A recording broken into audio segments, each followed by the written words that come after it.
Legal and political of Canada. Canada, according to early colonial historians, was never a legal country and part of British territory at the time, and was controlled by British law.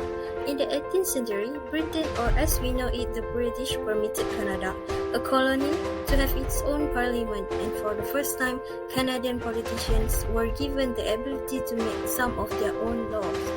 In 1982, the Great Britain ceded complete control over the Canadian Constitution and maintained its Common English law. Canadian law was based on the idea of parliamentary supremacy from 1931 to 1982, and no party has more influence than the Canadian Parliament in assessing whether or not a matter is valid. Parliamentary supremacy was abolished in 1982, and the Canadian Constitution was updated to include a new provision known as the Charter of Rights and Freedoms, and emphasize the importance of human rights. Parliament is prohibited from enacting legislation that could jeopardize the Charter, and the Constitution forbids Parliament from doing so because if it does, the people can sue the government in court, and a judge will overturn a legislation approved by the Parliament.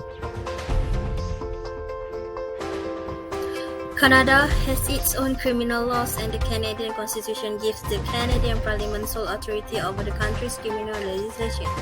Violations of criminal law will result in the maximum penalty of jail.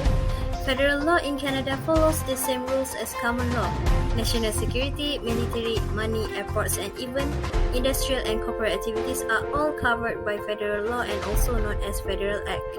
There are additional provincial laws in Canada, which are regulated by 10 Canadian province governments and cover property rights, natural resources, education, social services, housing, health, and even family law.